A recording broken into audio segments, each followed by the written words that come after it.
Hello everyone, मैं विक्रम सिंह राजपूत। आप सभी का हमारे यूट्यूब चैनल पर स्वागत है। आप सभी को नमस्कार। आज हमारा जो लेक्चर होगा वो होगा किसी भी संख्या का घनमूल निकालना। किसी भी संख्या का घनमूल निकालना। चलिए तो हम स्टार्ट करते हैं घनमूल निकालने का तरीका। तो घनमूल निकालने का तरीका जानने से पहले हमें कुछ अंकों का घन याद होना चाहिए। जैसे कि 1 का घन होता है 1, 2 का घन होता है 8, 3 का घन होता है 27, 4 का घन होता है 64, 5 का घन होता है 125, 6 का घन होता है 216, 7 का घन होता है 343, 8 का घन होता है 512, 9 का घन होता है 729 और इसी प्रकार 10 का घन होता है 1000। ठीक है, तो चलिए स्टार्ट करते हैं घनमूल। तो सबसे पहले हमें ये समझना पड़ेगा कि घनमूल होता क्या है। सबसे पहले हमें ये समझना पड़ेगा कि घनमूल होता क्या है। तो घनमूल जैसे हम स्टार्ट करते हैं 64। अगर हमें पूछे कि 64 का घनमूल ज्ञात कीजिए। घनमूल को डिनोट कैसे किया जाता है? करनी में घात 3 लगाकर। किसमें? करनी में घात 3 लगा करके डिनोट किया जाता है गणितीय भाषा में। ठीक है, अब इसका हमें घनमूल निकालना है। किसका? 64 का। तो सबसे पहले हम 64 का क्या करेंगे? गुणनखंड करेंगे। सबसे पहले हम 64 को क्या करेंगे? गुणनखंड करेंगे। सबसे छोटी संख्या से स्टार्ट करेंगे 2 से जब भाग देंगे तो 2 तिया 6 और 2 दूनी 4। इसके बाद 2 से फिर से भाग देंगे तो 2 एकम 2, 2 छक्के 12। ठीक है, फिर से 2 से 2 अट्ठे 16, फिर 2 चौक 8, फिर 2 दूनी 4 और इसी तरह से 2 एकम 2। अब क्या करेंगे? घन। तो यहाँ पर घात कितना दिया है जी? 3, इसलिए हम इसमें 3 का जोड़ा निकालेंगे, 3 का सेट निकालेंगे। तो 1 2 3, इसलिए एक बार 2 लिखेंगे, फिर 1 2 3, इसी तरह से 2। तो इसका वैल्यू कितना आ गया? 4। तो हम कह सकते हैं 64 का घनमूल क्या होता है? 4। इसका मतलब ये है कि जो 64 है उसको हम 4 गुणा 4 गुणा 4 लिख सकते हैं। ठीक है, घनमूल में ये देखिए 4 का जोड़ा 3 बार निकला। ठीक है, देखिए 4 का जोड़ा क्या हुआ? 3 के पेयर में है। ठीक है, 4 गुणा 4 गुणा 4, इसलिए हम कह सकते हैं कि 64 का घनमूल क्या होगा? 4 होगा। यह आ गया हमारे पास आंसर। चलिए तो अब दूसरा क्वेश्चन उठाते हैं। जैसे आ जाएगा हमारे पास 512 का घनमूल निकालने के लिए कहा। अब कैसे करेंगे? कुछ नहीं, 512 का हम गुणनखंड करना शुरू करते हैं 2 से। 2 एकम 2, 2 दूनी 4, हासिल 1, 2 पंचे 10, 2 छक्के 12, फिर 2 से 2 एकम 2 दूनी 4, 2 अट्ठे, फिर 2 से 2 छक्के 12, 2 चौक, फिर 2 से 2 बत्तीसम, फिर 2 से 2 सोलम, फिर 2 से 2 अट्ठे, फिर 2 से 2 चौके, फिर 2 से 2 दूनी, फिर 2 से 2 एकम। अब देखिए यहाँ पर हमें कितना का सेट निकालना है? 3 का। 1 2 3। ठीक है, एक बार लिखेंगे 2, फिर 1 2 3, फिर एक बार 2, फिर 1 2 3। कितना आ गया? 2 दूनी 4 दूनी 8। तो हम कह सकते हैं 512 का घनमूल कितना होता है? 8 होता है। इसमें याद रखिएगा आपको 3 का पेयर बनाना है। ठीक है, 2 का पेयर वर्गमूल में बनता है और घनमूल में 3 का पेयर बनता है। ठीक है, ये तो हो गया हमारा प्रिंसिपल मेथड। ठीक है, कॉन्सेप्चुअल। अब इसमें हम चलते हैं ट्रिकी अप्रोच। ठीक है, कि हमें अगर कुछ क्वेश्चन दे दिया जाए और उनका अगर हमें बोला जाए कि घनमूल निकालिए, तो हम कैसे तुरंत क्वेश्चन को देखते ही हम उसका आंसर निकाल सकते हैं। हम वो बता सकते हैं कि ये कौन सी संख्या का घन है या फिर इसका घनमूल कितना होगा। ठीक है, चलिए स्टार्ट करते हैं।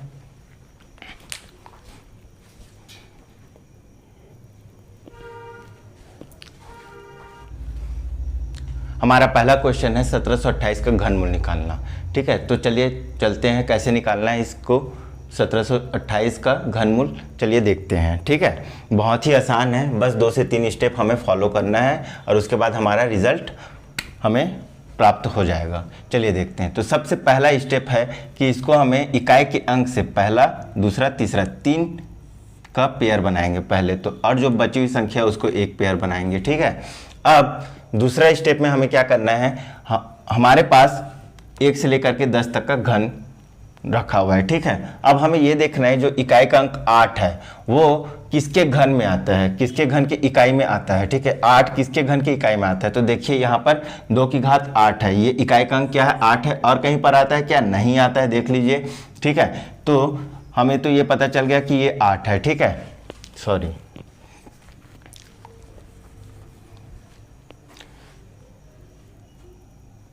तो हमें तो पता चल गया कि इकाई का अंक 8 किस में है, 2 में है, तो ये हम लिख दिया 2।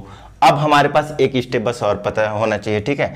ये जो 1 है, ये जो 1 है, जो बची हुई संख्या 1 है, वो कौन कौन सी संख्या के बीच में, घनों के बीच में कैरी कर रहा है। तो 1 होता है 1 का घन के बीच में, 1 का घन कितना होता है, 1 होता है, और 2 का घन कितना होता है, 2 का घन कितना होता है जी, 8 होता है, ठीक है। तो हमें हमेशा बड़ी संख्या को नहीं लेना है, हमेशा कौन सी संख्या को लेना है, छोटी संख्या को, ठीक है। तो ये आ गया 12 और यही इसका आंसर हो गया, ठीक है। मतलब 1728 का घनमूल कितना होगा, 12 होगा। बात समझ में आया। पहला स्टेप में क्या करेंगे, इसको 3 का पेयर बनाएंगे इकाई के अंक से, उसके बाद जो बची हुई संख्या है उसको एक पेयर में बनाएंगे, चाहे वो एक संख्या हो, चाहे 2 संख्या हो, चाहे 3 संख्या हो, चाहे 4 संख्या हो, उसको एक पेयर बनाएंगे, मतलब टोटल 2 पेयर बनाना है, ठीक है। दूसरा स्टेप में क्या करेंगे, इकाई के अंक को चेक करेंगे कौन से संख्या के घन में आता है। तो यहाँ पर देखिए 8 जो है 2 के घन में आता है, बात समझ में आया। अब तीसरा स्टेप में क्या करेंगे, जो बची हुई संख्या है, ठीक है, एक कौन कौन से घन के बीच में कैरी करता है, तो वो 1 के घन और 2 के घन के बीच में कैरी करता है, क्योंकि 1 का घन वैल्यू कितना होता है, 1 होता है, और 2 के घन का वैल्यू कितना होता है, 8 होता है, ठीक है। अब ये तो हमें पता चल गया कि जो 1 है वो 1 और 2 के बीच में, 2 के घन के बीच में कैरी कर रहा है, ठीक है। तो हमें बड़ी वाली संख्या को नहीं लेना है, हमेशा छोटी वाली संख्या को लेना है, ठीक है। तो ये कितना आ गया, 12, ठीक है। ये हो गया हमारा आंसर। चलिए दूसरा क्वेश्चन देखते हैं।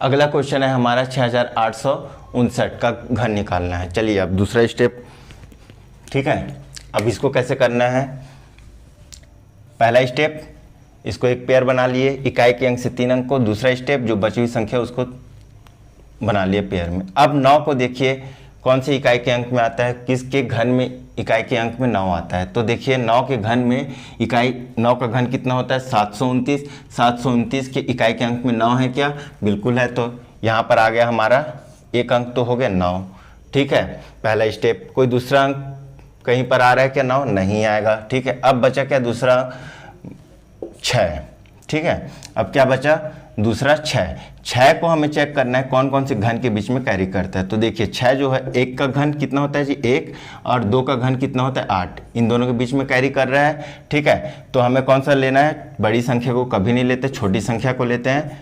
तो ये आ गया 19 टोटल, तो इसका घन कितना हो गया, 19। बात समझ में आया, ठीक है, बहुत आसान है। चलिए अगला क्वेश्चन करते हैं।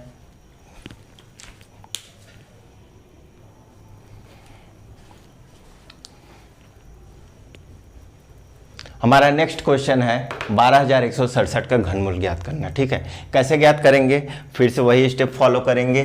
सबसे पहले ये 3 अंक को हम एक पेयर में लगा देंगे, और जो बाकी जो संख्या है उसको दूसरा पेयर में। अब देखते हैं 7 किसके घन की इकाई में आता है। तो देखिए यहाँ पर 1 में नहीं आता, 2 में नहीं आता, 3 में देखिए 7 आ रहा है क्या, बिल्कुल आ रहा है, देखिए 7 आ रहा है ना। तो यहाँ पर ये इसके लिए तो आ गया हमारा क्या, 3 आ गया। अब दूसरा स्टेप क्या करना है, ये जो 12 है वो कौन कौन सी संख्या के घन के बीच में कैरी करता है, ठीक है। तो ये आ जाएगा 2 का घात 3 होता है, 2 का घन कितना होता है 8 होता है, और 3 का घन कितना होता है जी 27। तो ये ठीक है, 2 और 3 के घन के बीच में कैरी कर रहा है। तो इसका मतलब क्या, 3 के घन को नहीं लेंगे, क्योंकि बड़ी संख्या हमेशा हमें लेना नहीं है, छोटी संख्या को ही लेना है, ठीक है। तो ये आ गया 23, तो इसका घन कितना, घनमूल कितना हो जाएगा 23, आ गया हमारे पास आंसर, ठीक है। चलिए अगला क्वेश्चन।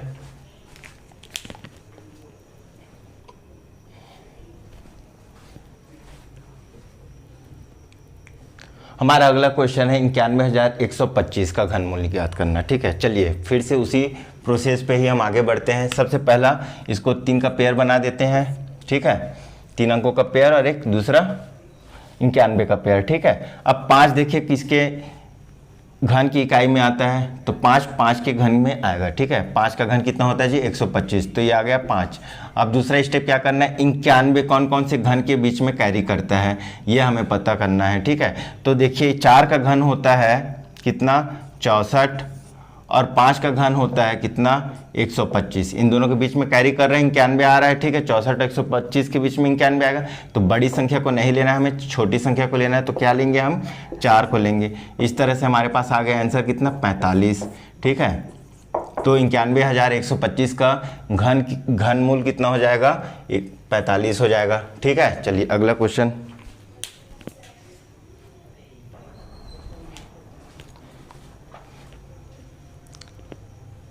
हमारा जो अगला क्वेश्चन है वो है 2,87,496 का घनमूल निकालना, ठीक है। अब इसको कैसे बनाएंगे, सेम प्रोसेस फॉलो करेंगे, ठीक है। पहले सबसे पहले शुरू के 3 अंक को एक पेयर में बना लेंगे और दूसरे जो बाकी जो अंक है उसको एक पेयर में बना लेंगे, ठीक है। अब जो 6 किसके इकाई के अंक में आता है जी, किसके घन की इकाई के अंक में, तो देखिए 6 के घन कितना होता है 216, तो इसलिए यहाँ पर आ जाएगा 6। अब दूसरा स्टेप क्या फॉलो करेंगे, 287 जो है वो कौन कौन से घन के बीच में कैरी करता है, ठीक है। तो देखिए यहाँ पर, ठीक, 6 का घन होता है कितना 216 और 7 का घन होता है कितना 343, इसलिए हमारा जो आंसर होगा वो 6 आएगा, ठीक है। 7 को लेंगे नहीं क्योंकि बड़ी संख्या लेना नहीं है हमें, ठीक है। तो इसका आंसर कितना आ जाएगा 66 इसका घनमूल होगा, ठीक है। आंसर आ गया, ठीक। चलिए अगला क्वेश्चन।